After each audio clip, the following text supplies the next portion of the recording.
জীবন যত সাধারণ, জীবন ততই সুন্দর। আমার কাছে এই কথাটা বারবার মনে হয়। আর আমি যতটুকু বা না ভাবতে চাই, কিন্তু বর আমাকে সব সময় বলে যে দেখো, সাধারণভাবে থাকলেই জীবন সুন্দর। যখনই আমি ভাববো যে আমার এটা নাই ওটা নাই, আমি আরও পয়সা চাই, আমার আরও বাড়ি গাড়ি হোক, হ্যান ত্যান, এরকম যদি আমি চাইতেই থাকি, তাহলে কখনোই ভালো থাকতে পারবো না। মনের দিক থেকে একটা অশান্তি হবে, আর সবথেকে বড় কথা, ভালোই থাকতে পারবো না এই চিন্তাভাবনা মাথায় থাকলে। তাই আমাকে বর সবসময় প্রায় বোঝাতে থাকে যে তুমি তোমার ওপরের দিকের মানুষগুলোর দিকে দেখবে না, নিচের দিকের মানুষগুলোর দিকে দেখবে, তাহলে দেখবে যে তুমি তাদের থেকে অনেক ভালো আছো।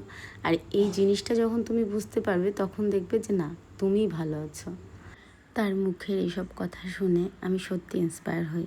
আমার খুব ভালো লাগে যে চলার পথে একটা ভালো সঙ্গী পেয়েছি, যে আমাকে বোঝাবে, সামনের দিকে এগিয়ে নিয়ে যেতে সাহায্য করবে। এর থেকে আর ভালো কী চাই বলো? ভালো সঙ্গী, ভালো সাথী সব সময় দরকার জীবনে চলার পথে। তবেই দেখবে জীবনটা আরও সুন্দর হয়ে ওঠে আমাদের।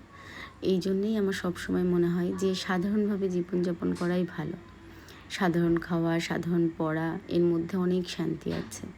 আজ তো শনিবার, শনিবার এলেই বর আর মেয়ের বায়না ডালের বড়া খাবে। ডালের বড়া খেতে ওরা ভীষণ ভালোবাসে, তাই আজকে ডালের বড়া করে আলু পেঁপে দিয়ে ঝোল করেছিলাম, আর কিছুটা বড়া ভাজা তুলে রেখেছিলাম।